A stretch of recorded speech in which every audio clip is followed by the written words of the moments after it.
un poco discutido, pero eso finalmente nos va a permitir pasar a una discusión tal vez más interesante, que son el desarrollo de las habilidades socioemocionales. Y ahí en el desarrollo de las habilidades socioemocionales vamos a ver algunas actividades que nosotros podemos llevar a cabo en la práctica escolar, ¿sí?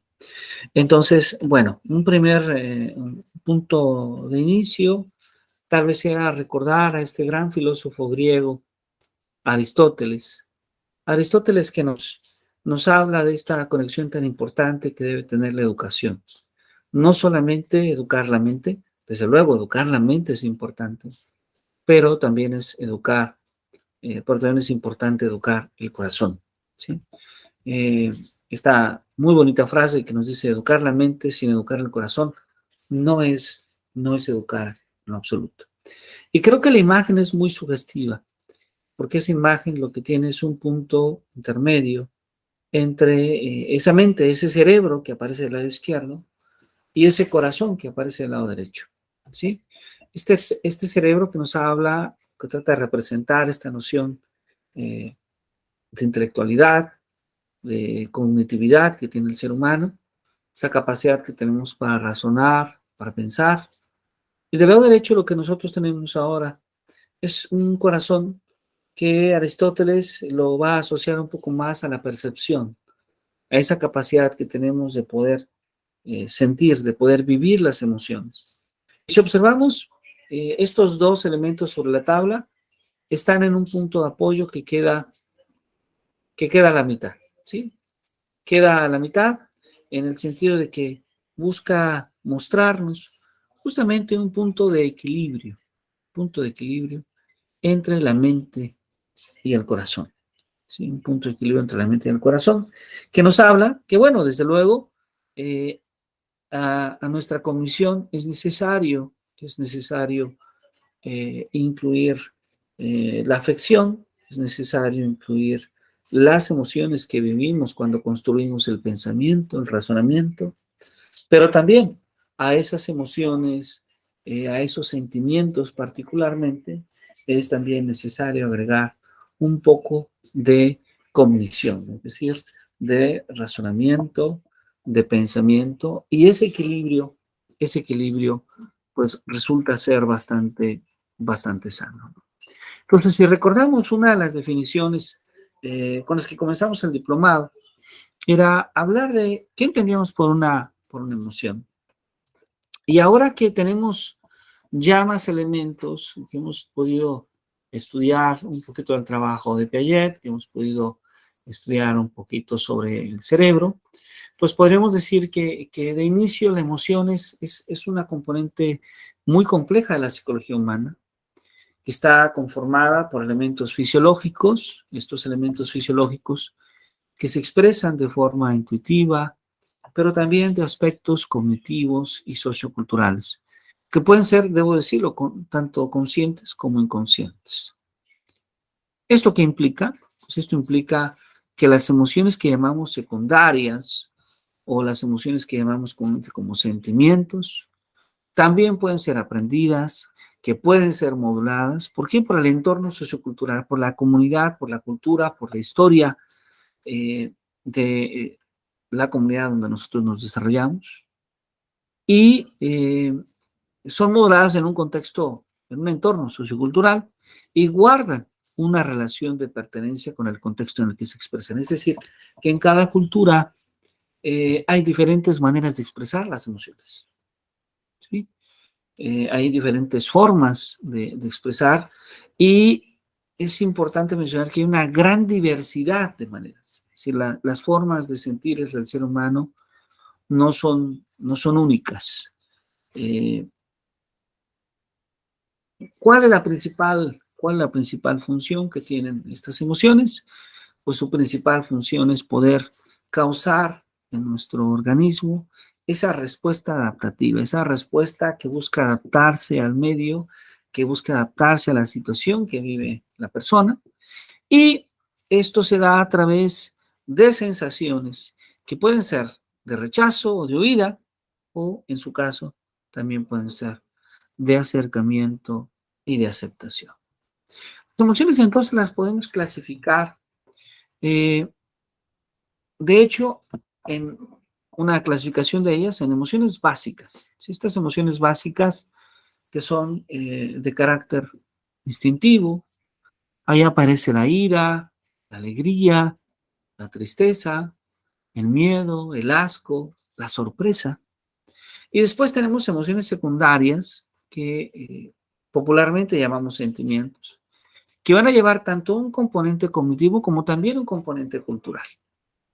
De hecho, estas van a ser mucho más complejas, ¿sí? Por ejemplo, la gratitud, el respeto, el perdón, la benevolencia, la contemplación estética, la envidia, los celos, el odio, la frustración, la venganza. Todos estos son ejemplos de emociones secundarias. De hecho, otra de las clasificaciones muy comunes se debe al efecto que tienen las emociones en las personas. Es decir, hay emociones que nos parecen constructivas, que nos generan estados de bienestar y que comúnmente llamamos positivas. Luego tenemos otras emociones que parece que nos generan estados de malestar y que son aflictivas. Y entonces a estas segundas les llamamos emociones negativas. A esta segunda les llamamos emociones negativas. Por ejemplo, esta clasificación de Aniceta, Pizarro y Sorroa, eh, también ellos clasifican estas emociones, pero además de asociarlas al estado, o bien sea de bienestar, bien sea de malestar que generan en las personas, también trata de asociar, de clasificarlas como aquellas que son directamente o casi directamente instintivas y aquellas que provienen un poco más de esta situación que combina diferentes emociones, diferentes emociones básicas y que nos genera nuevas emociones que vamos a llamar ahora complejas, ¿no? Entonces, esta clasificación, que también aparece en Campos, Barrett, Lamb, Goldsmith y Stenberg, podemos verla acá, como justamente esas emociones negativas, como la ira, como el miedo, como la tristeza, que nos genera emociones complejas como la vergüenza, el odio, los celos, la envidia, el desprecio, el disgusto, la preocupación, la desesperación, la culpa, el aburrimiento o la desconfianza. Y luego las emociones positivas, como la alegría, el interés, la sorpresa, que nos generan el placer, la curiosidad, el deseo, la adoración, el orgullo o el éxtasis.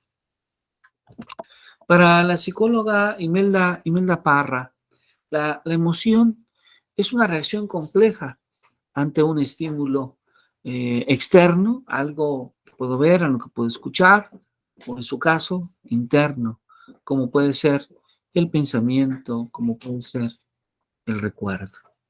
Y lo que hacen es finalmente impulsar hasta la acción. Son intensas, son más intensas y duran menos tiempo que los sentimientos. Ahora, los sentimientos, por otro lado, son esa suma de una emoción más un pensamiento. Son esas experiencias subjetivas con una base emocional y que se van a caracterizar por tener una mayor duración que las emociones. De hecho, los sentimientos pueden perdurar aun cuando el estímulo externo ya haya pasado, porque pueden quedarse mucho más arraigados en nuestros pensamientos o en nuestros recuerdos. O sea que primero se siente la emoción antes de que llegue un sentimiento.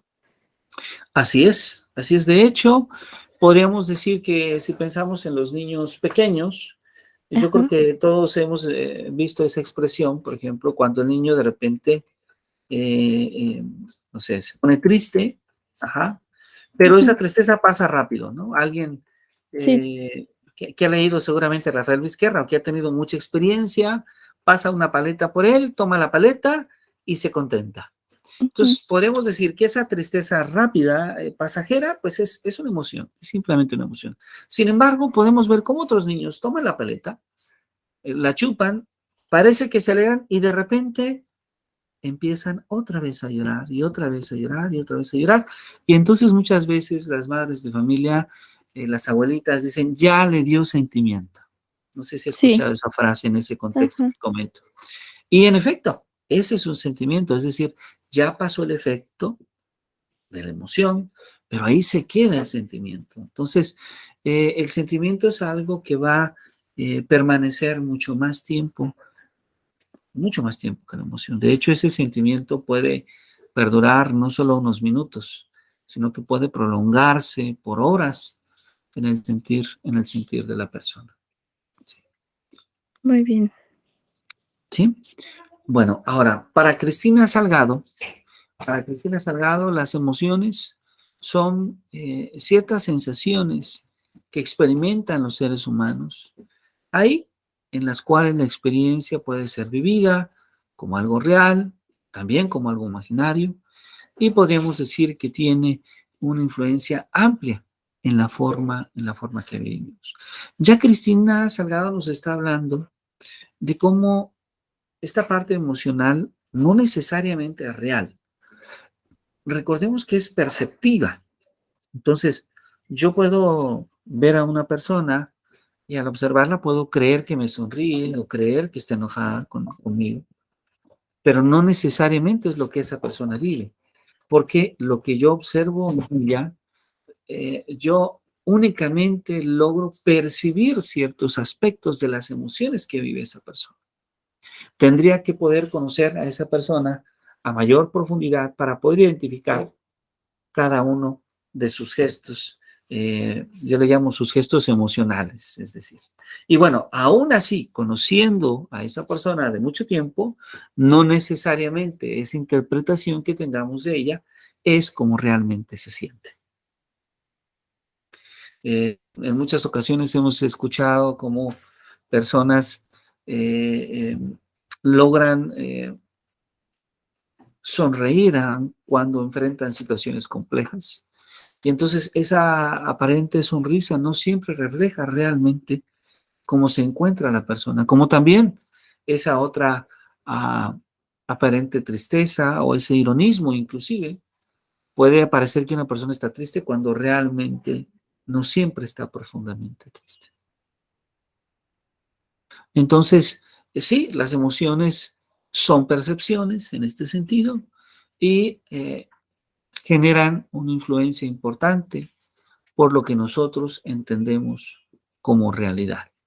Pero esa realidad, finalmente, esa realidad emocional, le llamaría así, no necesariamente es como tal la realidad que vive el ser humano. Mas, sin embargo, sí es la realidad que el ser humano percibe. Ahora, la psicóloga América Vianey Huerta nos dice también que las emociones son esas reacciones corporales. Esas reacciones corporales ante un suceso que puede ser interior, como hemos comentado, que puede ser exterior. Y nuevamente ella agrega este punto muy importante acá, que involucran la manera en la que nosotros vemos el mundo. ¿Sí? La forma en la que nosotros vemos el mundo está ligada a nuestra percepción emocional. Una definición mucho más completa de emoción aparece desde el año 2006. Y observemos, por favor, el año es muy importante porque esto nos habla de lo nuevo que es la educación emocional en el contexto educativo. Es decir, estamos hablando de una teoría actual, de una teoría nueva realmente, que aun cuando sabemos que muchos de nuestros grandes maestros, grandes maestras, ya incluían en su práctica docente el cuidar de los estudiantes, la educación emocional, desde luego, incluye un poco más que solamente el cuidado de los estudiantes. Y es una teoría poderosa, novedosa en este sentido. Tenzin, por ejemplo, nos dice que una emoción es una experiencia corporal, una experiencia viva, veraz, situada, transitoria. Ahí está, viva, veraz, ¿Por qué veraz? No porque sea verdadera, sino porque quien la vive la siente como si fuese verdad. ¿Sí me explico?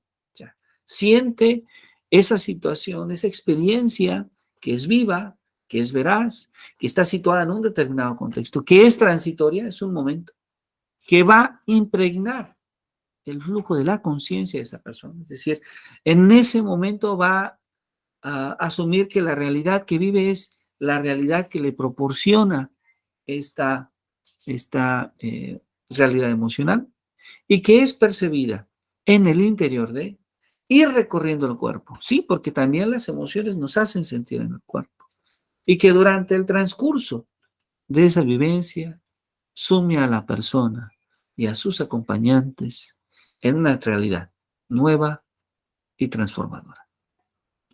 Esa realidad de un mundo constituido por la experiencia emocional.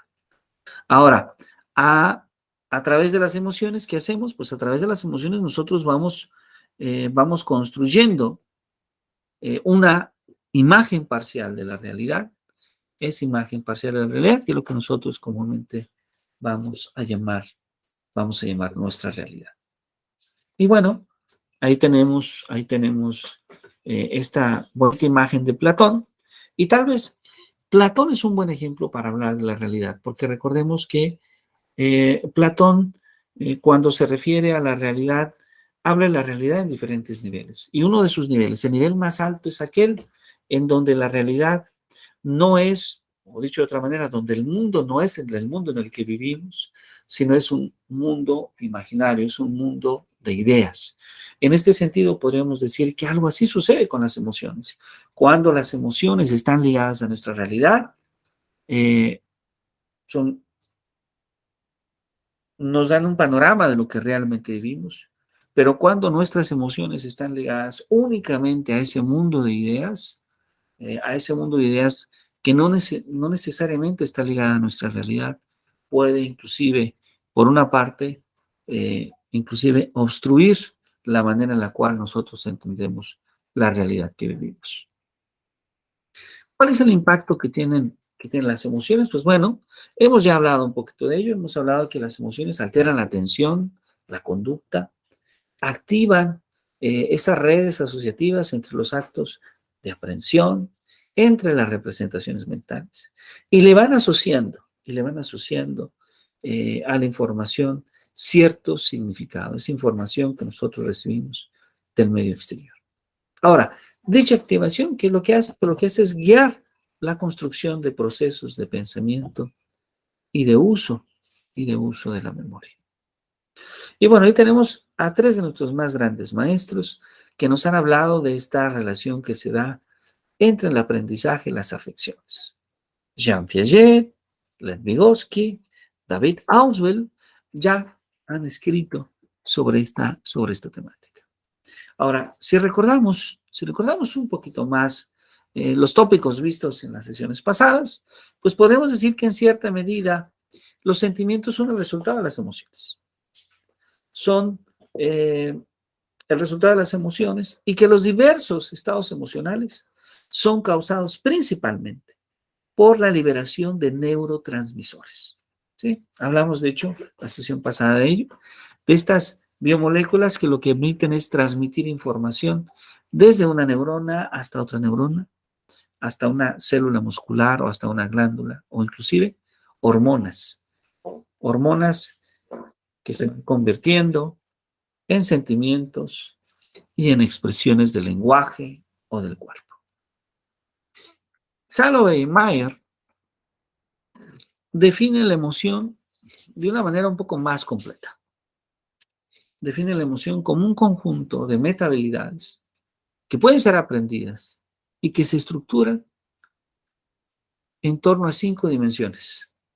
Por una parte, el conocimiento de las propias emociones, ahí está la primera dimensión. Segundo, la capacidad de autocontrol. Número 3, la automotivación. Número 4, el reconocimiento de las emociones de los demás. Y el número 5, el control de las relaciones. Ahí está. Ahí está esta definición de Salovey y Mary. Entonces, de ahí surge de esta definición de Salvador Mayer surgen las primeras ideas de la inteligencia emocional. La inteligencia emocional ligada a la percepción de las emociones, a comprender las emociones, a manejar las emociones, a utilizar las emociones. Ahora, la inteligencia emocional tiene una relación muy estrecha con el aprendizaje, ¿sí? Y esto aparece, por ejemplo, en los trabajos de Yerkes y Dobson, donde aparece esta curva, justamente, una curva muy interesante.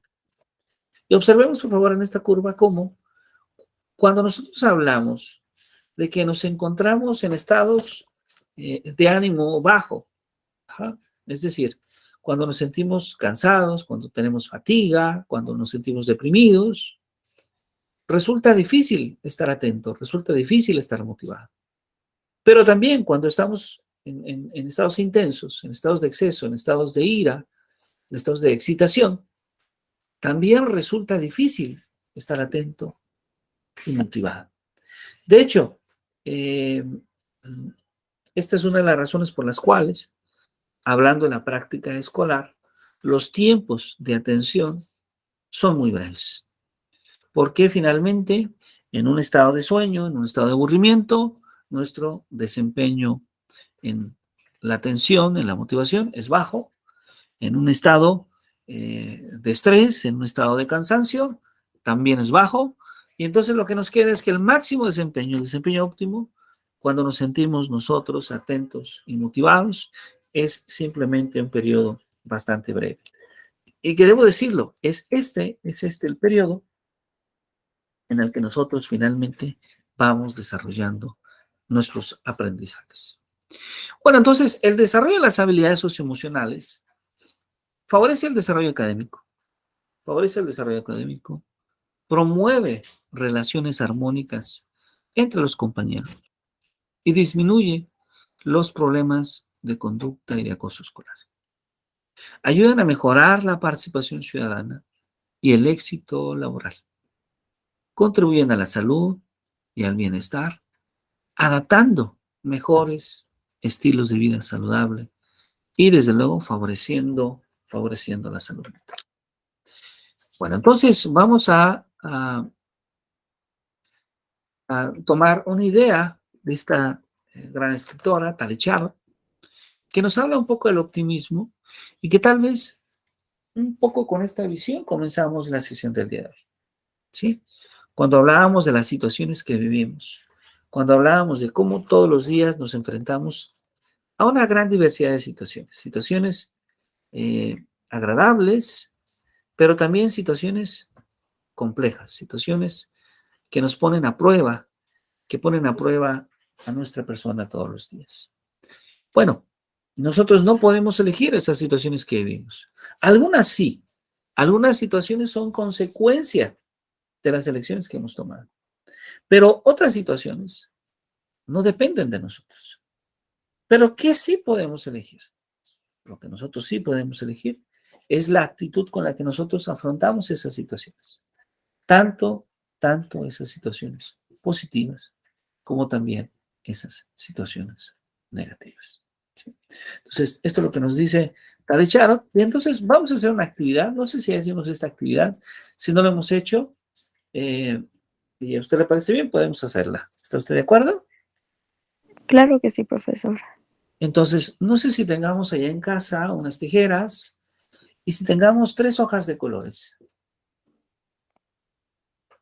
Déjeme buscar un momentito, ¿eh? Ajá. Mire, le comento un poquito en qué consiste la actividad. La idea es más o menos la Ajá, siguiente. Vamos a tomar las tijeras sí. y vamos a recortar 3 círculos en cada una de ellas.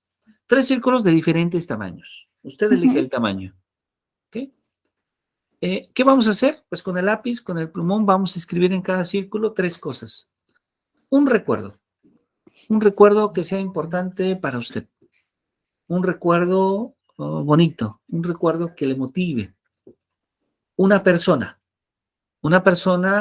que ha sido importante para su vida, una persona que representa admiración, respeto, cariño y, por otro lado, un deseo. un deseo próximo, es decir, un sueño que usted quiera hacer realidad.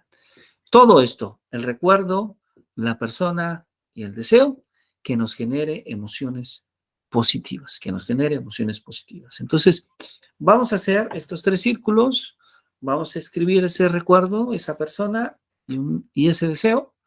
¿Y cuánto tiempo necesita, maestra Andrea, aproximadamente? No sé, unos 5 minutos. Ok, unos 5 minutos está perfecto. Entonces, si le parece bien, yo iré por una taza de café, Claro que sí. mientras que usted puede hacer esta actividad y si gusta puede compartirla en WhatsApp, puede ser Ajá, ese medio y con mucho gusto, ahora le voy a pedir que nos la comparta en WhatsApp y que nos platique un poco sobre su recuerdo, sobre la persona y sobre el deseo. ¿Sí? Adelante, por perfecto. favor. Muy bien. Gracias, maestro. A usted.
Buenos días, buenos días.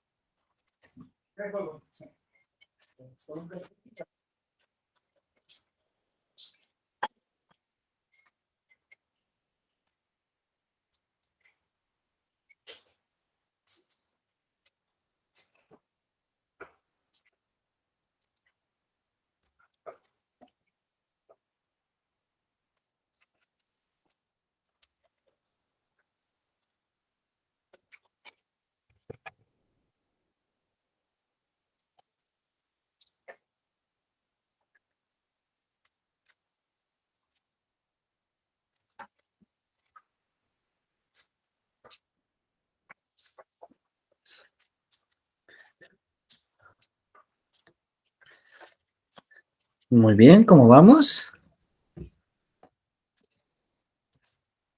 Ya casi terminó, profesor. Sí, está perfecto, no se preocupe. Aquí Gracias, esperándole. gracias.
Listo, profesor, ya se la envío. Ok, perfecto. Ah, sí. Ujú, muy bien. Ah, excelente, muy bien. Excelente. Bueno, pues adelante, adelante, por favor, si gusta compartirnos. Vamos a hablar de ese recuerdo de una persona y de un deseo. Entonces, ¿qué le parece si comenzamos con el recuerdo? Adelante, por favor. Pues el recuerdo es hace un tiempo que tuve un cambio en el puesto en el que desempeñaba en mi trabajo, un aumento, entonces, bueno, ascendí a un puesto mejor. Entonces es un recuerdo y un momento que me generó como puras cosas positivas, como sentir alegría, al mismo tiempo orgullo, agradecimiento, como que me generó muchas sensaciones y todas fueron como positivas. Y aun Muy cuando los recuerdo es como, o sea, me vuelve a generar las mismas sensaciones. excelente. Muy, muy bien. Perfecto. La persona. La persona es mi mamá. Ella, también es una persona que creo que saca lo mejor de mí, que genera muchas cosas buenas en mí y me enseña como a dar solamente lo mejor de mí. Perfecto, muy bien. Y el deseo, por favor. El deseo es comprar un nuevo carro. Ese es un Ujú. deseo que tengo en mente ya desde hace un tiempo y igual estoy como motivada y con toda la disposición de lograrlo. Perfecto, excelente, muy bien. Bueno, pues muchísimas gracias. Muchas gracias por compartirnos este recuerdo, esta persona y este deseo. Y si observamos, cuando tomamos un recuerdo positivo, cuando pensamos en una persona positiva, cuando pensamos en un deseo, en una meta para bien, una meta positiva, muy seguramente nos damos cuenta que eso nos hace bien. Es decir, esto nos hace sentir bien. Y justamente de eso es de lo que trata eh, la educación para el bienestar o la educación emocional. Eh, Trata de reencontrar aspectos positivos en la vida del ser humano. Una manera de hacerlo es a través de una propuesta que desarrolla un autor español, Pedro Gabriel, que le llamamos el arte de vivir conscientemente. Ese arte de vivir conscientemente que tiene que ver con varias ventajas de ser consciente, ¿no? Esta palabra, ser consciente, es un poco, es un poco como entendernos a nosotros mismos, ser consciente de nosotros, de quiénes somos nosotros, estar satisfechos con quiénes somos nosotros, conocernos y poder encontrar lo mejor, lo mejor en nuestra persona. Estas ventajas de ser consciente son variadas, porque por una parte ayuda al bienestar personal, nos genera mejor salud, menos estrés, ayuda a las relaciones humanas porque nos permite generar relaciones más empáticas, identificando un poco más lo que nos une y un poco menos lo que nos aparta. Naturalmente ayuda a disminuir la agresividad en las relaciones. Y por otro lado, nos permite tener una mejor calidad en el trabajo, estar más concentrados, estar más atentos, y eso nos ayuda a tener menos errores. Y uno diría, bueno, ¿y por qué nos pasa esto? Pues esto nos pasa por un fenómeno psicológico que estudiamos, que llamamos la rumación, ¿sí? La rumación, ah, que tiene que ver un poco con la ansiedad, con la depresión, con la hostilidad, y que lo ligamos a ese hecho de estar pensando continuamente diversas situaciones cotidianas. Pero estas situaciones que tienden a afectar nuestro estado emocional. Cuando estamos de manera continua pensando en aquello que no tenemos, en los problemas del día a día con nuestra pareja, con nuestra familia, am, cuando estamos de manera reincidente pensando, estamos alterando nuestro estado emocional. Y desde luego, cuando estamos solamente pensando y no actuamos, es decir, cuando únicamente pensamos, pero no hacemos nada para que las situaciones cambien. El cuerpo se fatiga, hay una alteración emocional y finalmente aparecen tres fenómenos muy conocidos: la ansiedad, la depresión, la hostilidad. ¿Sí? Y entonces usar la conciencia, darnos cuenta que estamos pensando, pero no resolvemos, no actuamos, luchar contra ese pensamiento borroso nos ayuda bastante, porque nos ayuda a disminuir la alteración emocional, nos ayuda a disminuir la fatiga. Es decir, de lo que estamos hablando es de poder encontrar una zona óptima donde no estamos aburridos, pero tampoco demasiado relajados, donde no estamos ansiosos, pero tampoco demasiado excitados. Es decir, estamos en un punto intermedio donde podemos pensar, podemos razonar, pero también podemos sentir, ¿sí? Esa es la zona óptima.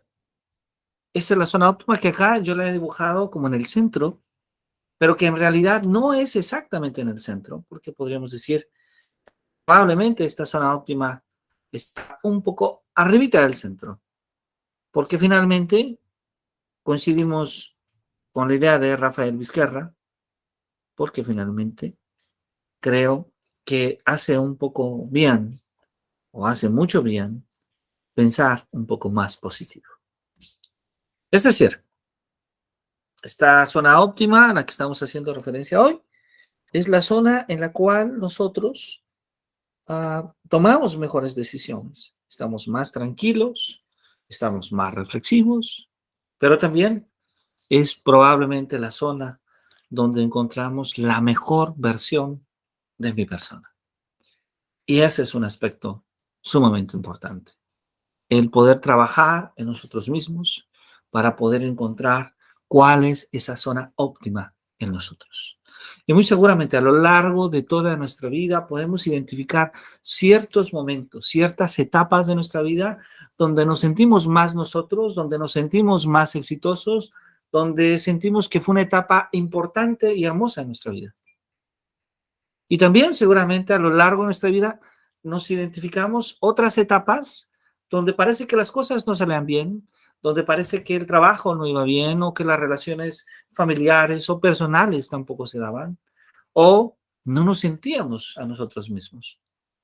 Bueno, pues entonces habrá que tomar estas experiencias donde nos sentimos más como somos, donde nos sentimos mejor. Y muy seguramente esas experiencias van a estar ligadas a esa mejor versión de nuestra persona. Muy bien, bueno, pues me gustaría concluir en este punto y atender si usted tiene alguna duda, alguna pregunta de la sesión del día de hoy. No, ninguna, profesor, todo muy claro, muy bien. ¿Ok? Bueno, entonces voy a dejar con usted, ahora lo estoy haciendo. Ujú, Voy a tratar de pasar dos videos ujú. para que usted pueda revisarlos a lo largo de la semana. Quiero hacerlo ahora porque luego las prisas nos ganan y terminamos Sí, enviándolos claro. de manera muy tardía, para que usted pueda hacer una pequeña ficha, Ujú, una ficha que puede ser en una lámina de PowerPoint o dos láminas tal vez, ok. y pueda compartirnos las ideas centrales de estos dos videos que vamos a compartir ahora por WhatsApp. Ok, muy bien. Ahora, en un momento más, por favor, solo un minuto.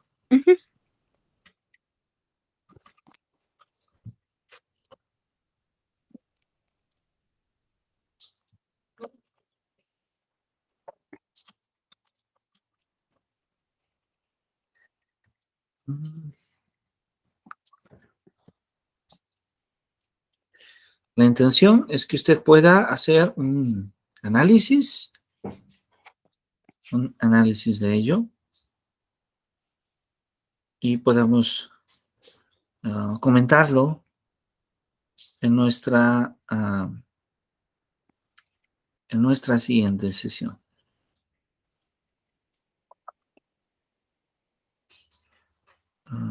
Un momento más, por favor.